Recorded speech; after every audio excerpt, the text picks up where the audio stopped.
Doktor, boleh tak doktor ceritakan kepada kami macam mana saya nak kenal anak saya kena kemungkinan influenza A, B, ataupun anak saya demam sesama biasa ataupun dia resedung. Boleh tak doktor ceritakan apakah komplikasi influenza yang kita takutkan sangat? Apakah? Dan orang macam mana yang boleh kena? Kebanyakannya adalah anak-anak kecil yang berumur 5 tahun ke bawah lah. Yang bahayanya 5 tahun ke bawah. Dan umur yang 65 tahun ke atas. Mak ayah kita yang dah tua.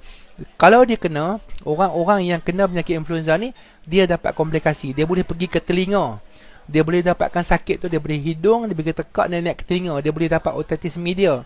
Dia boleh menyebabkan telinga tu menjadi sakit. Dia boleh pergi paru-paru. Dia akan menyebabkan pneumonia, paru-paru bahir. Boleh meninggal.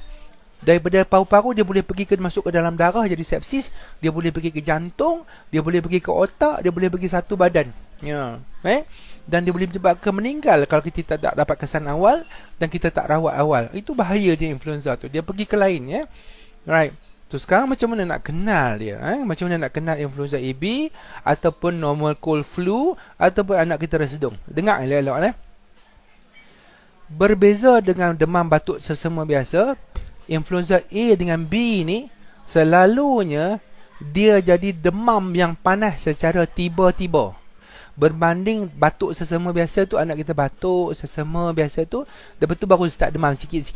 Kalau influenza A ni dia memang tinggi gila, selalunya 38, 39. Anak di kita daripada elok-elok tiba-tiba demam, demam panas. Lepas tu dia batuk, lepas tu dia sesama, lepas tu dia sakit tekak, lepas tu dia sakit badan, lepas tu dia menangis, lepas tu dia rasa macam pening-pening, rasa macam lembek, lepas tu dia tak nak minum, dia tak nak makan, dia jadi letih.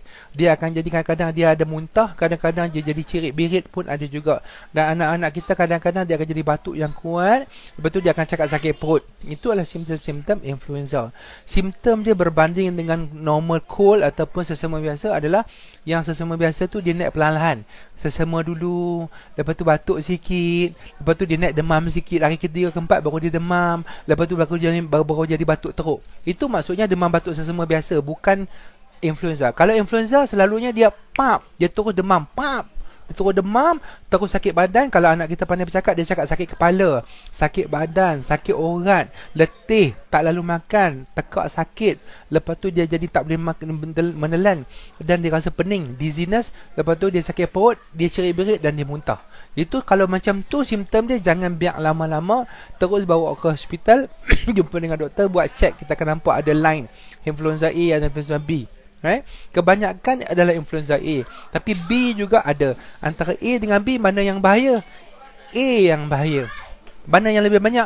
A yang banyak. B boleh kena, B pun boleh kena, tapi kebanyakan dia adalah A. Boleh rawat tak? Boleh. Doktor, apa beza influenza AB dengan normal flu dengan resedung? Resedung biasanya dia bersin, dia batuk-batuk dan tak ada demam. Selalunya itu resedung. Alahan dengan abuk, dengan debu, dengan asap, dengan habuk dan makanan-makanan tertentu. Dia tak ada demam, dia tak ada temperature spike dan tak ada letih, tak ada apa. Dia cuma bersin-bersin saja pagi, petang. Itu resedung. Kalau dia ada batuk, demam sesama, demam naik perlahan-lahan, itu adalah normal cold ataupun normal flu macam biasa. Tapi kalau influenza, dia memang demam yang sangat-sangat tinggi.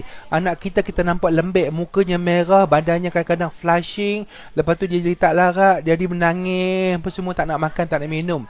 Selalunya itu adalah influenza. Kalau malam kadang-kadang dia sakit telinga. Sebab apa? Sebab kuman tu boleh tekak naik ke telinga. Kadang-kadang sakit perut sekali sampai muntah-muntah, cirit-birit pun ada. Okey, jadi kalau kawan-kawan ada tanda simptom demam tiba-tiba dan batuk sesama sakit tekak, terus berjumpa dengan doktor. Itu bukan normal flu. Itu bukan batuk sesama biasa, ya.